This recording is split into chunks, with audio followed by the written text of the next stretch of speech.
And welcome to Civil Discourse. We are back. We had some technical difficulties. YouTube decided to kick us off the call. So we can just kind of pick up where we left off. Millie, do you remember what you were saying? Yes, I did. Okay. I felt like yes, this is a real serious time in history, with a lot of people in our country unhappy with our government and wanting change. So I felt that being a Bernie Sanders delegate, he also got blacked out. We got blacked out, and he got blacked out of the primaries. So being blacked out on this issue makes sense to me because I feel like why would the media want to bring mainstream focus on no Dakota Access Pipeline because you have billionaires involved, and if Hillary and if Obama is pro-TPP and Hillary is anti-TPP, then she needs to step up to the plate. She needs to say no TPP, and the no Dakota Access Pipeline fits clearly within the TPP because we want to protect our environment. We want to protect our climate, as Jesse said earlier. And another part going on with the Standing Rock Sioux tribe is that they have grave sites there, and there's an act called the Native Graves and Repatriation Act, where if you're doing an environmental impact statement and you're going to develop and you run into a site, you have to halt all construction. And then it has to go through a formal process that includes the government-to-government relationship with the tribes, along with consultation to figure out how they're going to go around that grave site or anything that is ancestral to the tribes, because that's protected by law. And we have a very difficult relationship with the federal government. And Jesse and I were talking about this last week about tribal sovereignty. And we are considered through common law. That's common law. These are laws, just basically cases determined by the United States Supreme Court. So under Supreme Court common law, a case called United States versus Kagama, Congress has plenary power over tribes. So that's a very delicate relationship. And tribes are very nervous about these elections because of that. And so Congress could take away tribal sovereignty at any time because we have this relationship that was done through the conquest theory, the discovery theory, and all these theories in the Marshall Trilogy. So the federal government has a trust responsibility over our Discardian-Ward relationship to protect the land and the resources, and they are not doing that. And that also includes habitat protection.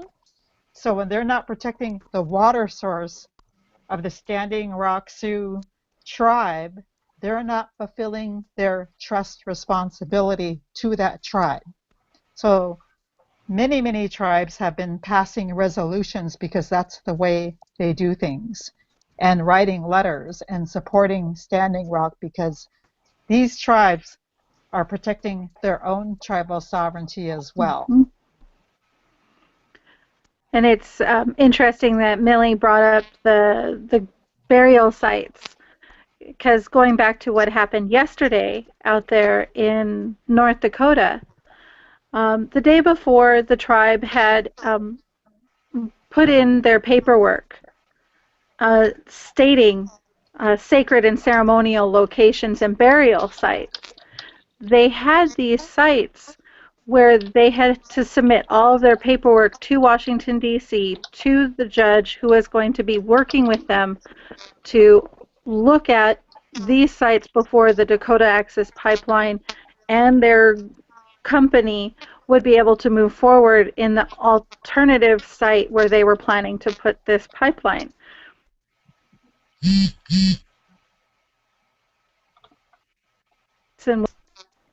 very challenging because yesterday it got very passionate and very heated on both sides.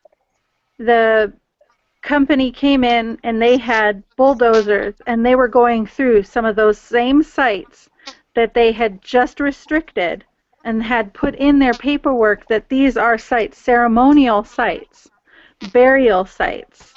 Those same sites are some of those same things that Millie was talking about them being protected.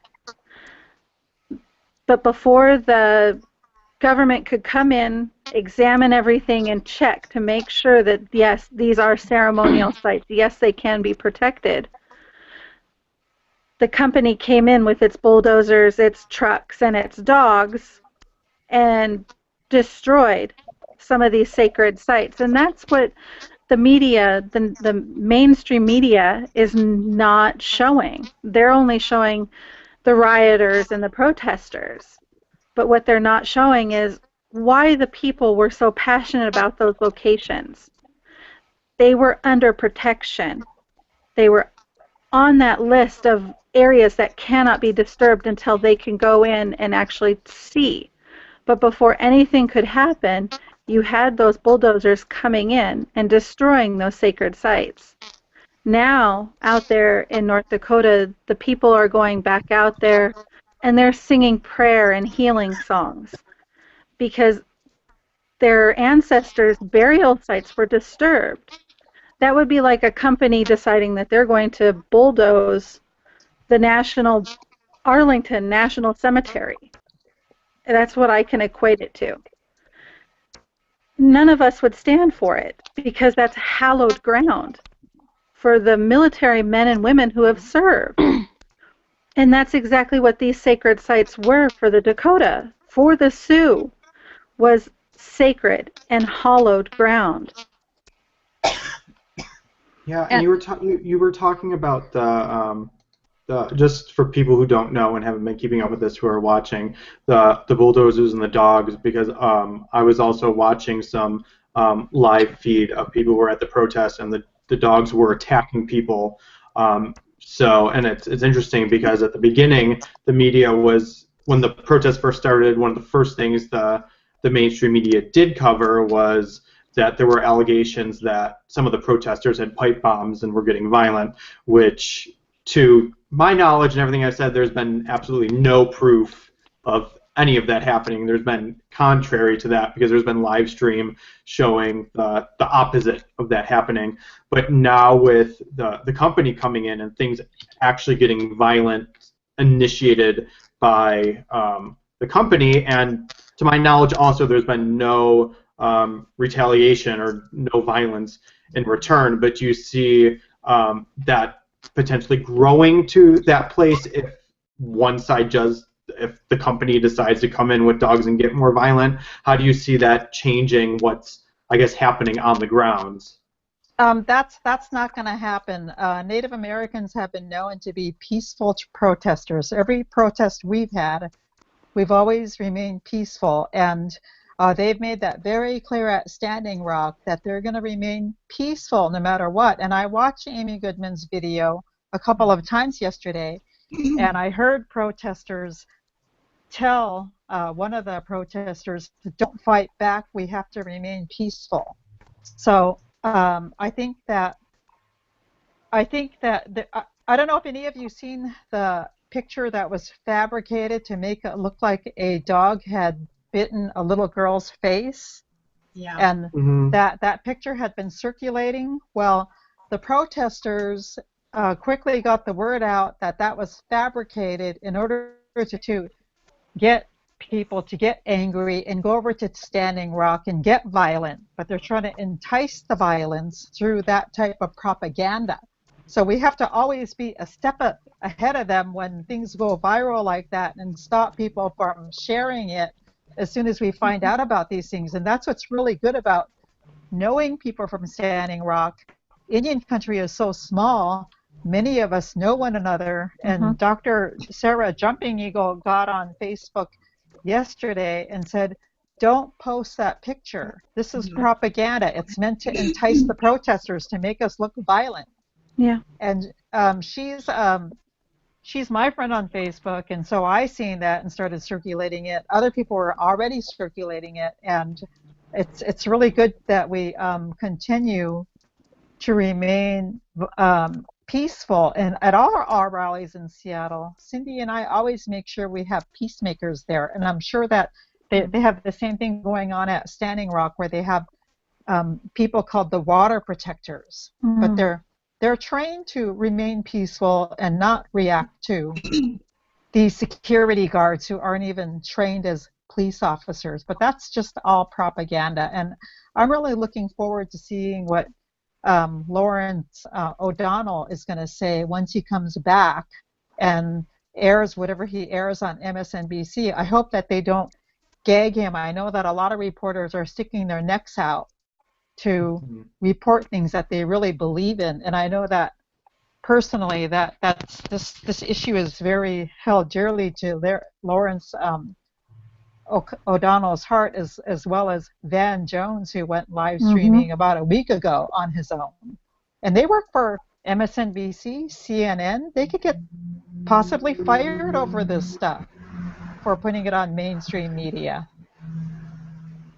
Yeah, I think it's hard because with, I mean, this is a specifically, I think, difficult issue for them to cover, just because our news no longer is about telling the facts. You always have to have an angle to it, and I feel like there's a delicate balance. Why they don't cover it at all is probably because, and this is complete speculation, and what I think is that they can't necessarily side with the Native American community, because then it looks like they're going against the pipeline company, and they're not going to go for the pipeline company because I don't think probably a lot of them don't feel like that's the right side to be on. So then they just don't cover it at all. And that's complete speculation. But I think that's why you see it so much in kind of new media news, is because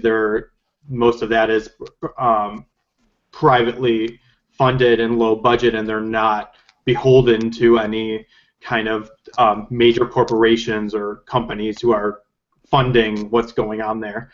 But I do think there's a big transition, in, especially because I've seen so much coverage on new media outlets, and I think it's a good way to energize, especially young people and young progressives and people who are very likely to want to get active with what's going on, because right now we have a very large generation gap between who gets their media from mainstream media and who gets it online.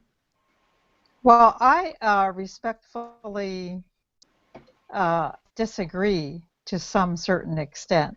Please. I don't agree that because the people who own the pipeline companies, Enbridge and these people from Texas, are private owners of a pipeline, that for some reason, whatever, the mainstream media doesn't want to get involved because they don't want to side with the little bit of Indians in this country against these multi-billionaires, because, again, you have a huge federal Indian law twist in this picture that involves the federal government, and the tribe cannot be bypassed. That's what's happening.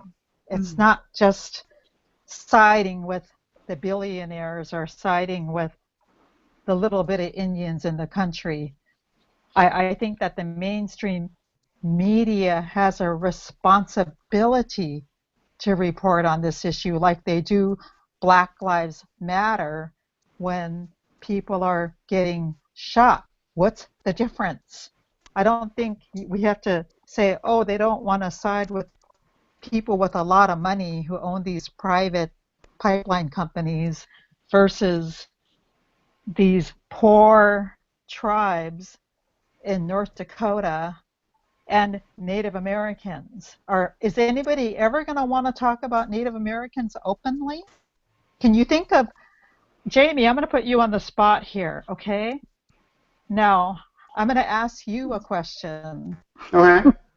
Can you please let me know somebody who's alive, one superstar in this country, and I guess I'm speculating I know who you're going to say, that's alive, that's Native American.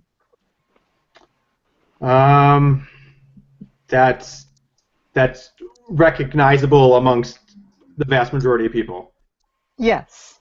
You could say the person's name and snap. Everybody automatically knows them, like Macklemore, like Lady Gaga. Yeah, I have no clue. Yeah. Can you name one?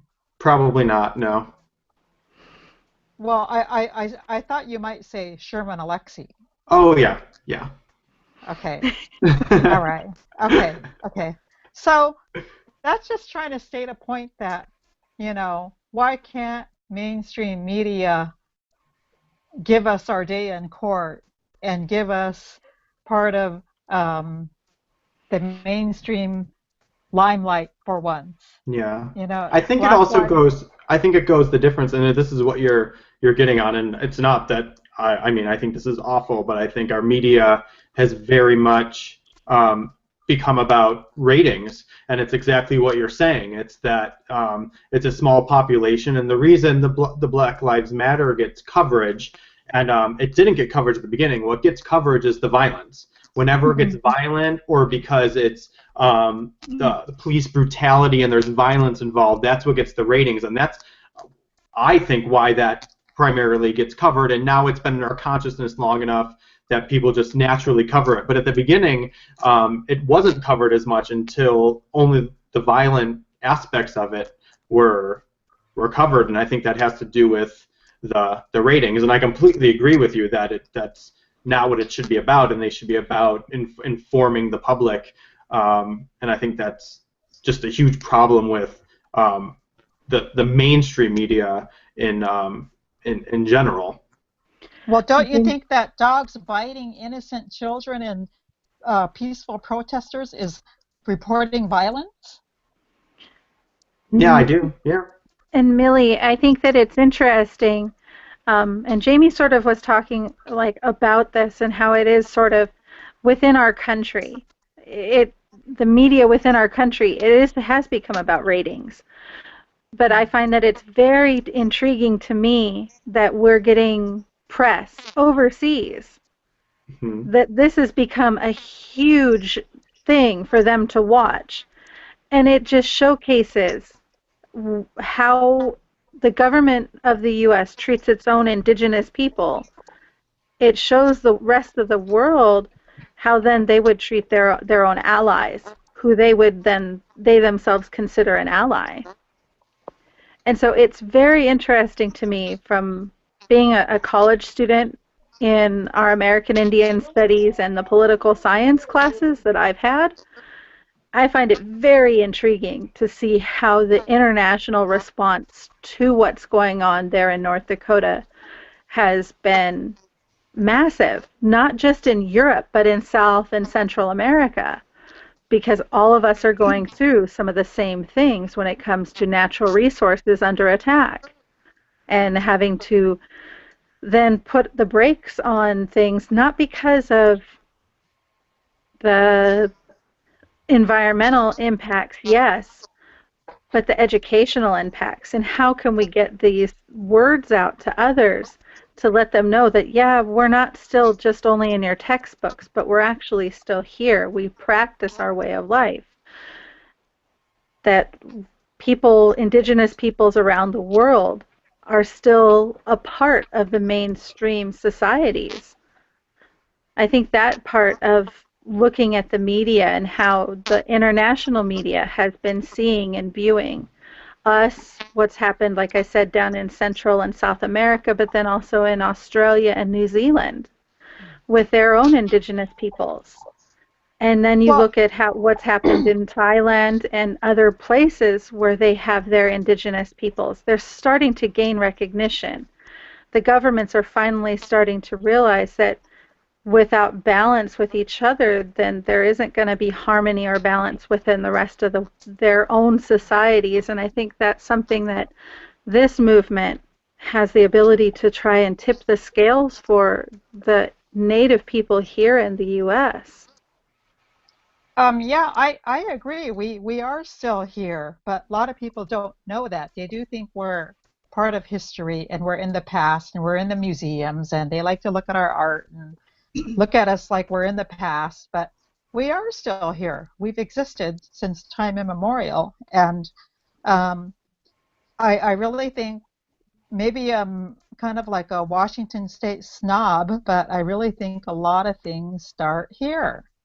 We're a very liberal state. We are not afraid to start things new, like $15 an hour started like 10 minutes from where I live at SeaTac Airport. Kashama Sawant went there. She protested with the airport workers there, and they were fighting for $15 an hour. She got arrested. It was all over local news, and now it's a national thing. Indigenous Peoples Day started here through us. Mm-hmm. And now almost every major city across America wants Indigenous Peoples Day to replace Columbus Day. And we're at the front lines doing this stuff. So if we have to keep pushing the other major cities to cover this story, if we have to push mainstream media to cover this story, and let's see how far Lawrence gets, let's see if Van Jones gets to put this on CNN without being censored. Let's see what happens. But, violent dogs are violent, vicious dogs, and children and people are getting bitten by them. We've seen that with Amy Goodman's show yesterday. So if that's not vicious enough for them, what is? It's too bad we have to be a society that's addicted to these excited utterances where people are getting shot and killed in order to gain attention. And why have a media blackout on this? I really do think there is a media blackout on the Dakota Access Pipeline. I do think it's political. I do think that it would make some politicians in a presidential election year look bad to make this mainstream media. And why aren't you taking a stand, President Obama? Why aren't you taking a stand, Hillary Rodham Clinton? Well, I won't say the T name, but none of these people have said anything. The only people that I heard talk about standing up against the Dakota Access Pipeline is Bernie Sanders and Jill Stein. I haven't heard anyone else. Very Where true. are they? Yep. Where are they? And what's going on, Obama? The Native Nations. Oh, good. Oh, the Native Nations. They're noticing the lack of involvement on the behalf of our current president. They're not. He was given a name by a Native nation. He was adopted into their nation, thanked by a Native nation for his work on behalf of Native nations, and yet he is standing idly by and not saying anything, not doing anything. Nothing has come from the White House, nothing has come from any of his chiefs of staff, nothing. And his lack of involvement thus far has definitely been noticed by a lot of tribal organizations and tribal nations, that he hasn't said anything. Cindy, did you want to say something?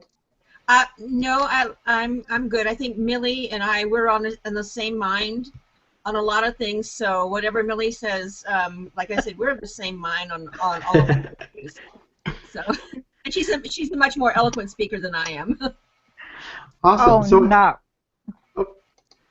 So I guess my last question is, because I agree with everything you're saying about awareness and the knowledge, and I know a lot of people within the Bernie movement. I know just a ton of people who knew nothing about Native American issues or the history, and like you said, because he kind of made that major part of his platform and what he talked about, it brought just an awareness that people didn't have. And then when we were having the rallies here and stuff, that was something that his supporters and just progressives in general really started wanting to bring in and give voice to. So I guess my question is, what can I guess non-Native American allies do to help assist the struggle, specifically people who aren't able to go and stand at Standing Rock? Or I think they could do what Matt Remley asked them to do at our rally last week. They can send money to the Legal Defense Fund, because there's people practicing civil disobedience over there all the time who are getting arrested. They have to pay for their attorney who's fighting in the federal district courts for them. And I think that Cindy, Jessica, and I are going to continue to have rallies in Seattle every week until there is no more pipeline. But we're also challenging major cities around the country to do the same thing. It's not hard to do a rally. Last week was just getting warmed up. It was a more formal rally where we had a permit. Now, knowing your First Amendment rights to free speech, you don't need a permit to have a rally as long as you're in a public park, as long as you're not using amplified sound, as long as you're not blocking traffic or sidewalks, and you keep the people moving. You could use bullhorns, and you could have a rally in many places, but a lot of people don't know that. So tomorrow we're going to have our first rally where we didn't get a permit because we decided to use Westlake Park, which is right in the heart of downtown Seattle. And we're going to have an audience right there because we're right downtown Seattle. And we're going to be loud so that people could hear us. I think another thing that people who want to be able to help in getting information out, not only sharing the information from the tribe, but writing your own state congressmen, writing your own state senators, and letting them know your feelings on what's going on over there.